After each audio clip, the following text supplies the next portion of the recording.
잔소리가 좀 많나요? 요즘 생각해보니까 계속 이상한 얘기만. 너무 중요한 네. 거예요. 그래서, 아이, 깜도 아닌 게 자꾸 그런 얘기를 하고 있는, 그러니까 좀, 건방져 보이기도 하고, 그래서, 잠시 생각을 해봤습니다. 제가, 말씀드리면, 제가 뭐 특별한 것도 아니고, 여러분보다 조금 더 하기, 빨리 따서 이제, 있는 거라, 끝만 놓지 않으면.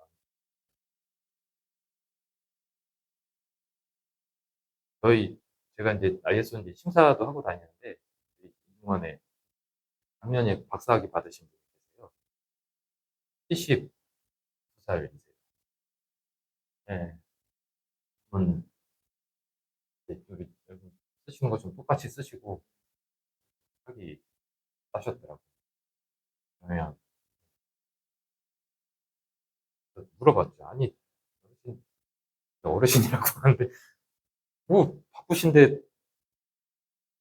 힘드신데, 그렇게 하셨어요? 그러니까. 그 말씀을 하셨어요. 계속 해야지. 당장 내일 어떻게 될지 모르겠지만, 해야 의미가 있지 않겠냐.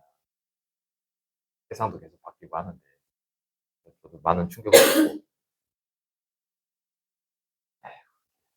또, 이게 지금 목표 얘기를 하고 있는데, 지금은 이제 취득하는 게 목표지만, 사실은 그게 중요한 것 같아요. 취득하고 나서 목표가 훨씬 더 중요한 것 같습니다. 지금은 사실은 정말 이제 편하게 얘기해서 시간만 들이면 어쨌든 목적지까지는 가요. 그렇잖아요. 이게 동기들이 이렇게 으쌰으쌰 해주고 우리 영수님이 계속 이렇게 추진하고 하면 어쩔 수 없이 이제 가잖아요. 가는데 그 취득하고 나서는 그런 게 없으니까 내가 이제 해야 되니까 그때부터 목표를 잘 설정하셔서 1년에 학술지 하나 한다 아니면 어디 뭐 교당에 서서 뭐 이렇게 평생교육원이라도 한다 아니면 시간 강사부터 해서 이렇게 좀 한다라고 목표를 세워서 하시면 목표가 저도 계속 이제 매년 매년 이렇게 지금 노력하는 중이거든요. 같이 하신다고 생각하고 부담 되잖아요. 그래서 어느 조직에서 이제 KPI는 성과를 내가 이만큼 달성했다라고 이제 보여주는 형태로 이제 특히 공시가 그런 성격이 강하죠. 공시라는 거는 보여주기 위해서 데이터를 만드는 거잖아요. ESG도 공시기 때문에 이런 성격이 좀 강합니다. KPI는 조직이 설정한 리스크와 기회가 통제되고 있는지 이제 확인하는 기준으로 생각을 해주셔야 돼요. 기존에는 이제 결과를 이제 보여주는 단순히 이제 보여주는 지표였다라고 하면 이런 지표이기 때문에 어떠한 행위가 일어나냐면 결과를 더 좋게 보여줘야 되잖아요. 좋게. 그러니까 예를 들어서 그거죠. 0.5인데 1로 반올림을 한다든지 그런 거죠. 이제 조금이라도 더 좋게 표현을 해야 되니까. 근데 그게 잘못하면 이제 그린워싱으로 나타날 수가 있어요. 그래서 이제 시스템 관점에서 보면 판단의 적합성. 우리가 이거를 이렇게 하기로 판단을 했는데 과연 이게 적절하냐 그런 기준으로 우리가 이제 결정을 해야 된다라는 거예요. 이 관점이 없어지게 되면 이제 단순히 이제 보고용 숫자나 외부 대응 지표, 성과 수치, 통제하는 무관한 성과 수치 이런 형태로만 인식을 하게 되지만 경영 판단과 연결됐을 경우에는 의사결정 기준이 이제 명확해지는 거죠. 여기에 돈을 얼마나 들여야 되고 과연 여기는 어디까지 일을 해야 되고 어떤 조직이 구성돼야 되고 이런 의사결정을 하는데 기준이 이제 명확해진다. 그러면 이제 다툼이 없어지는 거죠. 의사결정이 사실은 되게 힘들어요. 경영자들이 제일 힘들어하는 게 의사결정이다. 의사결정을 하기 위해서 뭔가 여기저기 소리도 다 듣고 회의도 하고 뭐 많은 일들을 하고 최종적으로 의사결정을 한단 말이죠. 근데 이러한 판단의 기준이 있으면 의사결정이 되게 쉽죠. 되게 쉽고 그 의사결정하는 과정이 되게 수월해집니다. 조직이 뭐예요? 빨리빨리 운영이 될 수가 있고 효율적으로 운영이 될 수가 있는 거예요. 빠르게 효율적으로. 최소한의 자원을 들여서 빠르게 의사결정이 되고 빠르게 결정한 의사결정이 정확한 거죠. 그렇기 때문에 자원이 굉장히 효율적으로 쓸 수가 있다. 그리고 자원 배분이 이제 목표와 정렬된다라는 거는 기업은 항상 이제 자원이 한정적이에요. 한정적인데 자원 배분, 예산 편성할 때 많이 시끄럽죠. 우리나라도 그렇고 정부도 그렇고 시도 그렇잖아요. 우리 그렇잖아요. 그 예산 달라고 남은 예산 몰아쓰고 회식하기도 싫은데 막 밥 먹으라 그러고 그러잖아요. 연말에 야 이거 우리 다 못 먹으면 내년 못 받는다. 옛날에 코로나 때 그래서 기업들이 회식비 쓰는데 그렇게 힘들었다고. 다 집에 있으니까. 화상 회식도 많이 했다고 하던데요. 집에서. 집에서 각자 먹고 싶은 거 시켜. 그리고 이제 다 이렇게 접속해. 그리고 이제 그 시킨 거 보고 켜놓고 그냥 이렇게 먹으면서 얘기하고 이렇게 어떻게든 써야 되니까. 그럴 때는 쓰면 안 되죠. 예. 불필요한 지출이잖아요. 근데 자원 배분할 때 작년에 그냥 회식비 안 썼으니까 올해도 없어. 이것도 이제 잘못한 거잖아요. 예, 줄어드니까 그걸 아니까 그거를 이제 하면 그 얼마나 낭비예요. 그게 이제 이런 시스템들이 제대로 이제 수립이 안 돼 있다. 사실 이제 기업 입장에서 보면 회식비가 아주 작은 돈일 수는 있어요. 그래서 시스템 반영이 안 되고 관리 차원에서 그냥 이렇게 의사결정을 하는 그냥 없으면 주지 마. 그리고 있으면 써. 뭐 이렇게 의사결정이 될 수가 있는데 그런 것들이 이제 누적이 되다 보면 굉장히 이제 불필요한 자원들이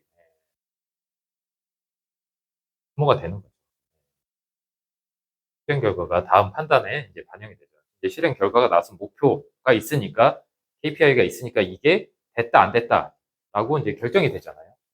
다음 판단, 다음 목표 정할 때 이게 이제 기준이 들어가는 거죠. 아 여기에는 이제 목표가 미달성했으니까 또는 초과 달성했으니까 뭔가 여기 자원이 더 들어갔다. 아니면 목표 설정을 잘못했다. 아니면 우리가 범위 설정을 잘못했다. 이런 게 나오잖아요.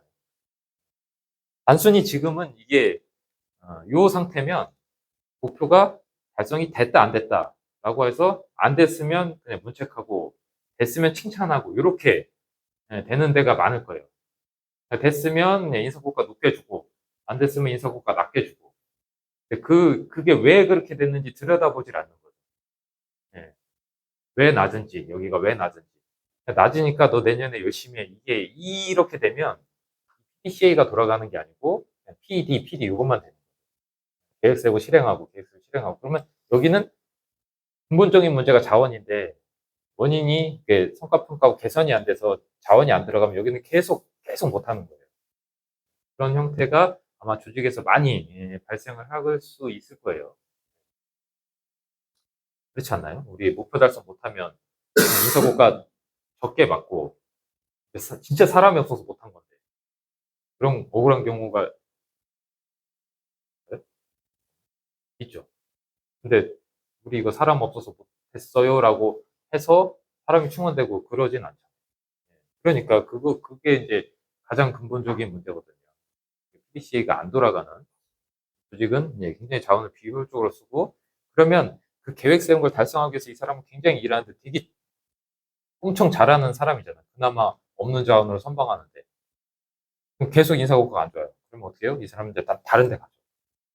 이제 인재 유출이 되고 그럼 결국엔 지속 가능한 발전이 아니고 지속 가능한 후퇴. 계속 하향평준화가 돼서 나중에 이제 없어지는 상황이 나오게 됩니다. 그래서 지금은 이걸 하면 더 좋아진다 이게 아니고 해야지 지속 가능하게 살 수 있다. 개념이 많이 달라요. 많이 다릅니다. 그래서 실행 가능을 전제로 한 실행 가능을 전제로 한 계획을 세우는데 맹목적이 아니라는 거죠. 이 계획은 반드시 실행 가능하다. 왜? 계획을 우리가 그냥 세운 게 아니고 조직의 상황을 파악하고 우리가 할 수 있는 범위 정했고 자원 정했고 달성 가능한 또 측정 가능한 판단이 가능한 그런 목표를 정했으니까 이거는 실행이 가능하다 이제 라는 전제로 한 약속입니다. 그래서 목표를 설정하게 되면 당연히 이제 이런 게 들어가게 돼요. 자원이 여기는 목표가 이거니까 이걸 달성하기 위해서는 뭐가 투입이 돼야지 달성하게 된다. 이게 자연스럽게 들어가게 되고 누가 책임을 진다 이런 게 자연스럽게 들어가게 됩니다.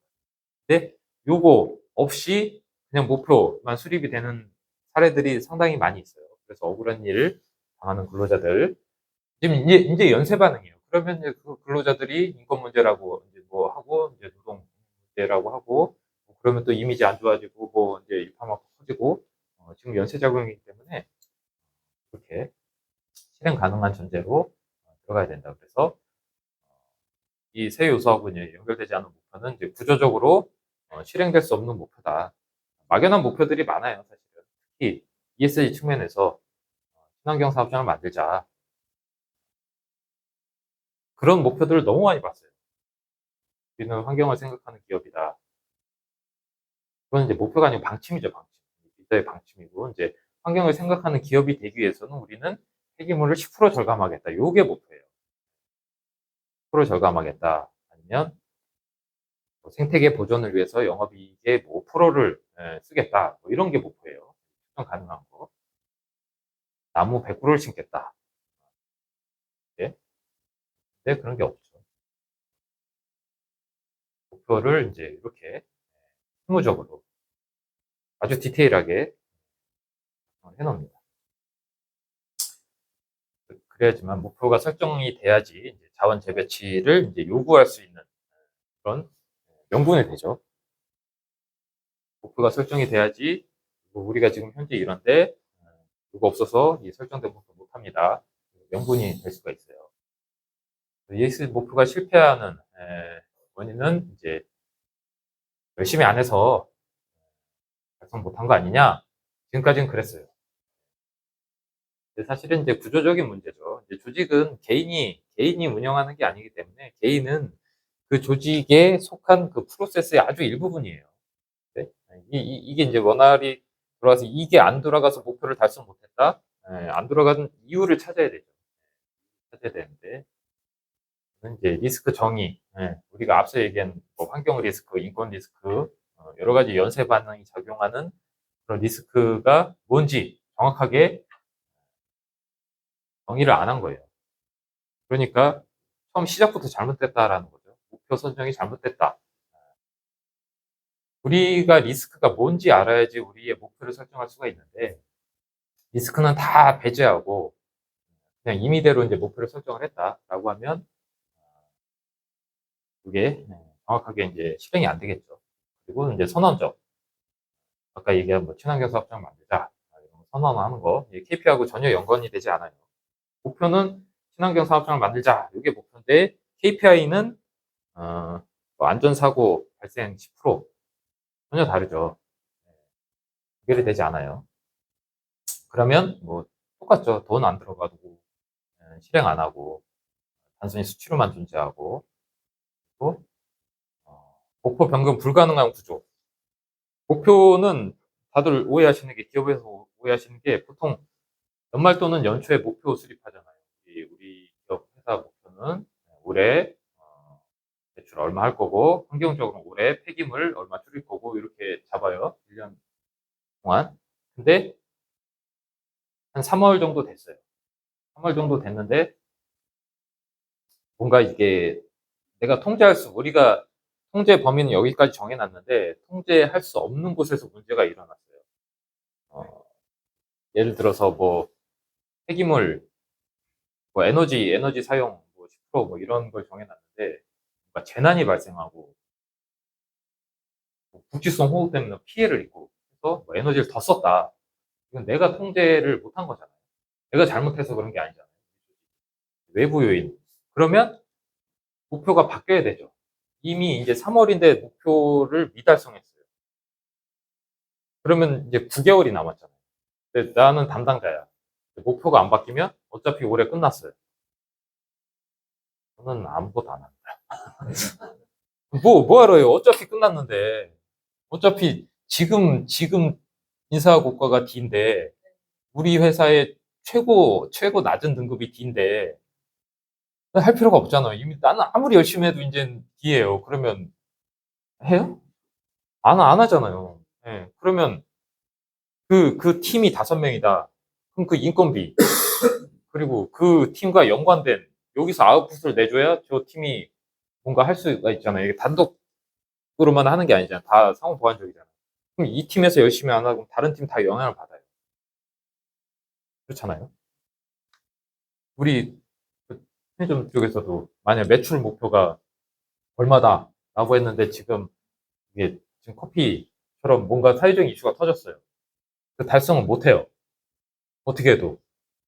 그럼 목표를 하향 조정해줘야 되잖아요. 현실적으로.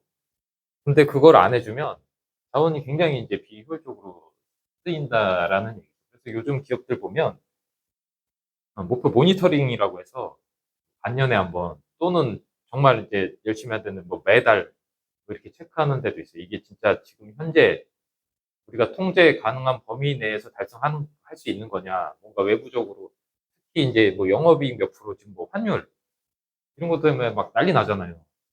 근데 매출은 높은데 영업이익이 안 돼. 그럼 이게 내 잘못이냐? 아니잖아요. 그렇기 때문에 뭐 환경 변화 반영이 돼야 된다. 그게 상당히 중요합니다.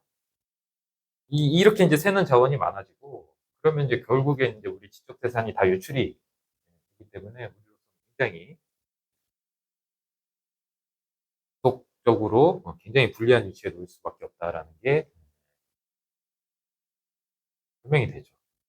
그래서 이제 목표가 존재하더라도 경영 판단에 의사결정하는데 크게 영향을 미치지 않는 그런 구조가 되겠습니다.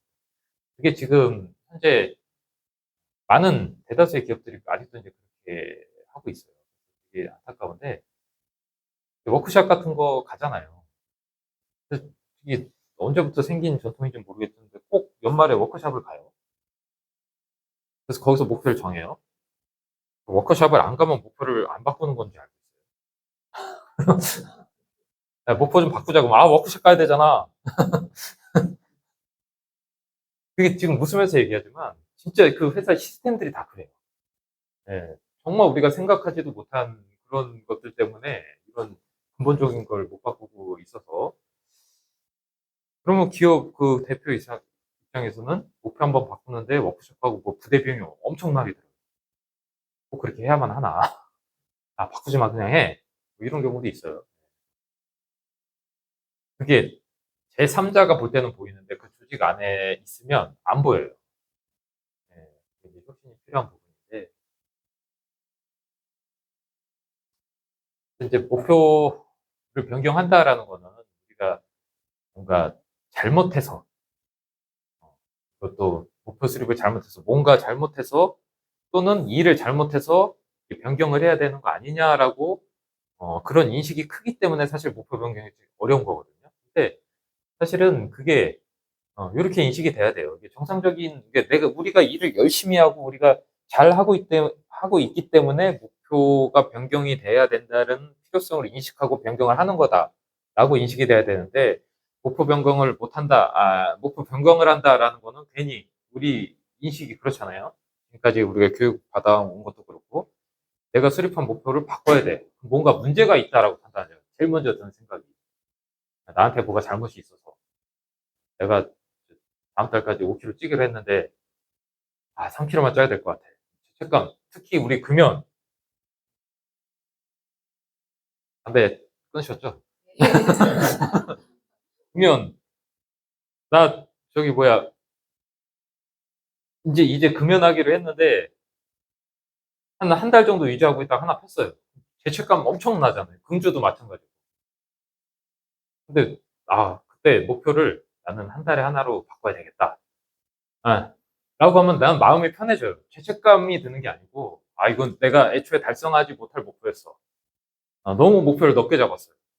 내가 한 달에 하루에 2갑씩 폈는데 한 번에 끊는 건 이게 너무 목표를 높게 잡았어. 그래서 일단은 일주일에 하나씩 우리 다시 바꾸자라고 하면 예, 의욕도 생기고 그러니까 내가 잘못한 게 아니에요. 근데 죄책감 때문에 이제 이런 거 뭔가 내가 잘못해서 저도 이제 담배를 되게 많이 피다가 끊었는데 의아한 저 하루에 2갑씩 폈어요. 예. 눈 뜨고 있을 때는 계속 예. 네, 네, 그렇습니다. 술도 끊고 몸이 이래서 그때도 이제 요런 걸 했죠. 이게 한 번에 하니까 이게 너무 힘들더라고요. 일주일에 하나, 달에 하나, 한 달에 하나까지 갔을 때 끊었어요. 그다음에 하루에 세 개, 밥 먹고는 해야 되니까. 그다음에 하루에 하나, 그다음에 뭐 3일에 하나, 일주일에 하나 이렇게 하다가 그렇게 끊으면 안 된다고 딱 끊어야 된다고. 저는 그렇게 했습니다. 그래갖고 거의 한 2주에 하나 갔을 때 이제 거의 좀 이게 그게 이제 습관이 변하니까 예, 그렇게 되더라고요. 여기 다 흡연자가 없으시니까 아, 그래? 보통 얘기 나면 끊던데. 그래서 얘기 낳고 계산해 보니까 담배값이 공교롭게도 그 분유값, 기저귀 값하고 딱 떨어지더라고요. 공교롭게도. 그래서 이제 에이씨. 목표 그 변경이 이게 인식 변화가 좀 중요해요. 내가 잘못한 게 아니다. 이게 된다라는 거는 우리 시스템이 되게 잘 돼 있다라는 거예요. 뭔가 디텍팅하고 뭔가 환경을 제대로 인식하고 이 앞선 시스템 있잖아요. 조직상업하고 리더십하고 기획하는 시스템이 굉장히 잘 되어 있다라는 반증이거든요. 근데 보통 이거 잘 안 하죠. 그래서 목표가 변경이 돼야 돼요. 우리 법이 바뀔 수도 있고 시장 조건도 매일 바뀌잖아요. 기술도 바뀌고 리스크 구조도 계속 지금도 막 계속 변하고 있는데 굉장히 불안정하잖아요. 이제 해외 상황도 아직 전쟁 중이고 원유값도 막 왔다 갔다 하고 노사 갈등이 있고 그럴 게 너무 많은데 목표는 이미 그 사회적 이슈가 발생되기 전의 목표예요. 당연히 바뀌어야죠. 그래서 그게 이제 내가 잘못한 게 아니다. 수정하지 않은 거는 이제 우리가 이제 일관적으로 잘하고 있다 이게 아니에요. 굉장히 경직된 문화고 시스템이 비유동적이다. 요게 아주 옛날에 이제 산업혁명 시기 때 변화가 좀 극히 드물었을 때는 되게 좋은 기법이었어요. 변화가 사실은 뭔가 사건, 사고, 부적합, 잘못된 것들은 변경에 의해서 발생하는 거거든요. 우리가 일상적으로 쭉 해오다 보면 뭔가 제품을 생산할 때도 어제 했던 거하고 똑같이 하면 사고가 안 나요. 사건이 안 나요. 뭔가 변경이 일어났을 때만 사건이 나고 사고가 나고 부적합이 발생하는데 그게 이제 일관성, 즉 변경이었고 일관성이 있다. 이거는 예전에는 되게 좋은 장점이었어요. 근데 이제 그거는 이제 일관성이 아닌 경직성이다. 지금은 변경이 굉장히 많은 시대이기 때문에 변경도 다 관리를 해야 되고 디텍팅할 수 있는 그런 능력이 있어야 된다. 그래서 변경 관리는 이제 선택이 아니고 어, 필수적이다. 그래서 근데 변경 관리 어디까지 해야 되냐?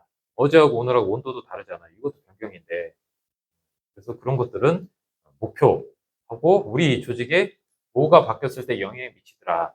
한일이 바뀌었을 때 영향을 미치더라. 또는 사람이 바뀌었을 때 영향을 미치더라. 이런 영향이 분석이 된 게 좀 반영이 돼야 되고 자원 조건, 뭐 리스크 구조. 그러니까 이 변경 시스템이라는 거는 사실 우리 조직 특히 이제 지금 ESG 경영을 할 때는 필수적으로 관리가 돼야 되는 요소인데 다들 전제 조건이 뭐냐? 어제하고 오늘하고 똑같을 것이다라고 생각해요. 내 하는 일도 어제하고 오늘하고 똑같이 합니다. 그럼 그 자원도 작년하고 올해하고 똑같이 배분을 해요.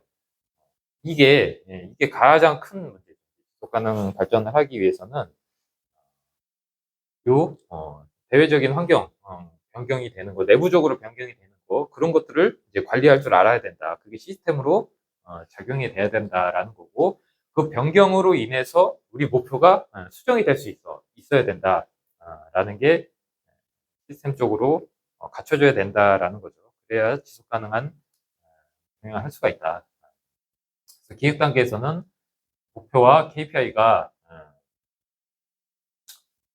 자원 문제를 회피할 수 없는 것으로 의미하는 게 뭐냐면 항상 이제 목표는 정해놓고 자원이 투입이 안 되는 경우가 되게 많아요. 그렇죠?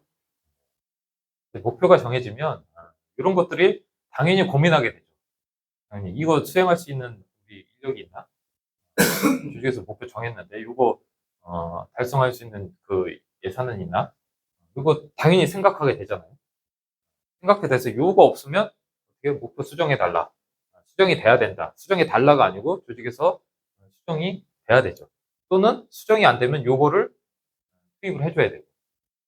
그런 게 이제 시스템으로 작용을 하는 게 이제 ESG를 할 수 있는데 전제 조건이 된다. 그게 이제 ISO 경영 시스템의 프로세스에서 강조하고 있는 게 그거다라고 보시면 될 것 같아요. 기획은 리스크를 목표로 수립을 하고 그 목표는 이제 판단 기준이 되고 그 기준이 변화 속에서도 이제 유지가 될 수 있는 그런 구조를 갖춰야 된다. 이게 되면 이제 선언, 실행 평가 개선, 이게 이제 PDCA죠. 실제 경영 시스템으로 이제 작동하는 게 될 수가 있습니다. 그래서 이 기획 단계에서 보면 우리 KESG 가이드라인, 제가 초에 배포해드렸던 가이드라인의 69가지 항목에서 기획 단계에서 관련된 그 코드들을 살펴보면 이런 것들이 있어요.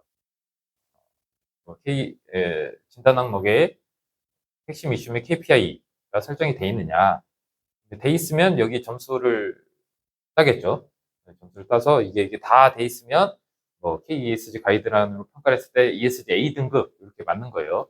여기서 여기 뭐가 하나 빠져 있으면 점수 조금씩 깎이면 이제 B 등급, C 등급 이렇게 되는데 아주 기초적인 지표예요. KESG는 이제 제가 이게 참고 삼아 이렇게 이 기획 단계에 있을 때는 요 항목을 이 기획 단계에서 다뤄야 된다라고 이제 구분을 해놓은 건데